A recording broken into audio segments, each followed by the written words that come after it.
Bom, pessoal, vamos trabalhar hoje as funções do Q e do C, tá? Essas funções do Q e do C caem muito nas provas e é um assunto recorrente em todos os concursos. Vamos lá, então. Bom, pessoal, vamos trabalhar agora com as funções do Q e do C. O Q e o C eles podem adquirir várias funções dentro da língua portuguesa, tá? Vamos ver primeiro o Q. O Q, a primeira função que ele pode assumir é uma interjeição, tá? Ele vai vir acentuado, tá? E aqui eu consigo verificar rapidamente que está maluco, então essa situação dele seria de interjeição.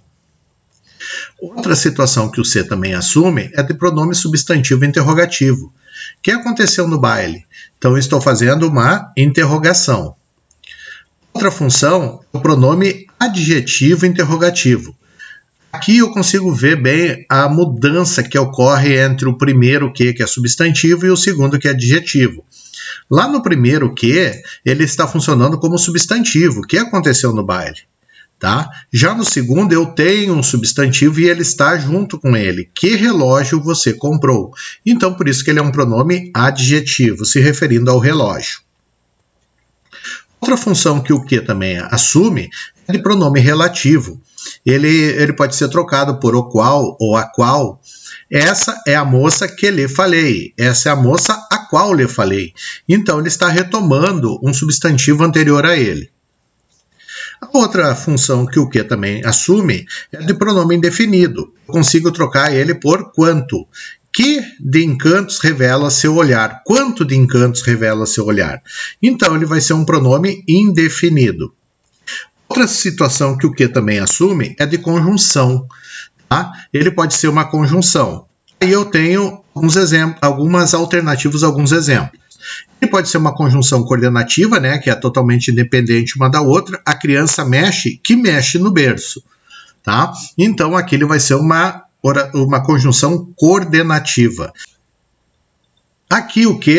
Ele também pode assumir uma função de oração subordinada, tá? Ser uma conjunção subordinativa, que ela é dependente. Sabe-se que você é homem. Aquele que ali está junto com a situação lá do sabe-se. Então, aqui ele seria uma oração subordinada substantiva subjetiva, funcionando como sujeito da primeira oração, tá? Como o verbo é transitivo direto e eu tenho partícula passivadora, então aqui eu teria uma subjetiva, ok? O que também pode assumir a função de substantivo, tá? Ela tem um que de modelo, ela tem um ar de modelo. Quando eu consigo substituir por esse ar, tá? Esse que vai estar acentuado, tá? Caso não se acentua, quando faz referência a um que não acentuado, o que dessa frase é conjunção.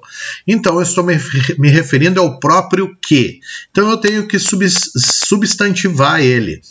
Então, ele vai receber o artigo, vai estar substantivado. Lá em cima, ele recebe o acento e ali tem o ar. Tá? Então, aí ele vai ser um substantivo dentro dessa classificação. Outra situação que eu tenho do que é de advérbio. Eu tenho que substituir ele por quão. Que perigosos são esses corais? Quão perigosos são esses corais? Então, aqui a função dele vai ser de advérbio. Outra função que o que também assume é de preposição. Tem que trocar ele por de. Temos que pensar em algo, temos de pensar em algo. Então, ali ele vai estar funcionando como preposição. E a última situação vai ser uma partícula de realce ou expletiva. O que você vai comer? Olha só, eu tenho dois quês ali. O que você vai comer? Então, eu tenho aquela situação do que na primeira ali, sendo interrogativo, né? E o outro que seria o quê? Uma partícula de realce ou expletiva. Então, eu consigo tirá-lo sem ter o quê? Alternância nenhuma na frase, tá? Então, eu tenho esses dois quês e tenho que cuidar ele. É um substantivo, o primeiro que, tá? Então, o segundo que seria uma partícula de realce ou expletiva. Ele também assume várias funções dentro da língua portuguesa. A primeira função que nós vamos ver ele é de substantivo. C é uma palavra muito interessante. Quando eu falo do próprio se, ok? A segunda é de palavra expletiva ou de realce.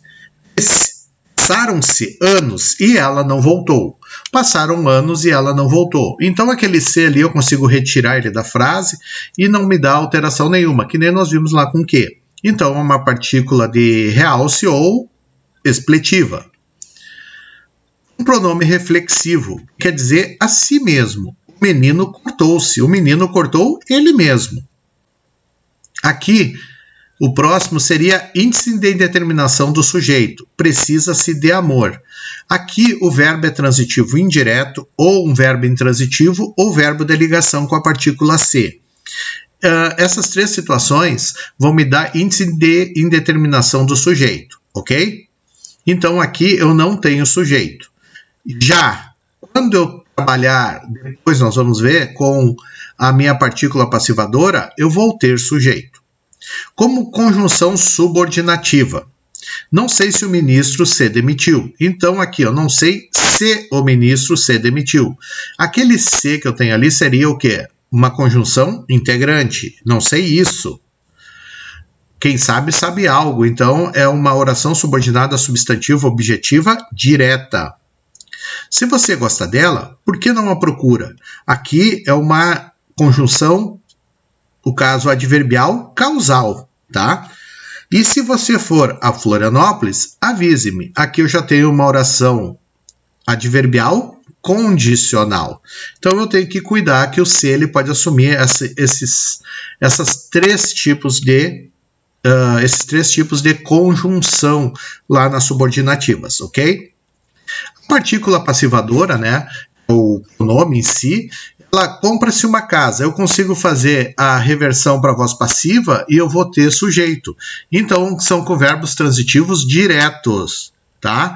Uma casa foi comprada, tá? Compra-se uma casa, ou uma casa será comprada. Uma casa foi comprada, uma casa é comprada.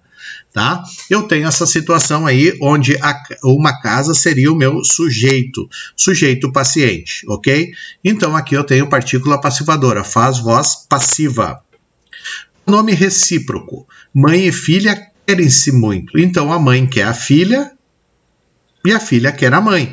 Então há uma reciprocidade. Diferentemente lá do meu pronome reflexivo, o recíproco, o verbo está no plural, o reflexivo está no singular. O objeto direto, o objeto indireto. O menino cortou-se. Então, o menino cortou ele, objeto direto. Laura sempre se perguntou isso. Quem pergunta, pergunta algo, alguém.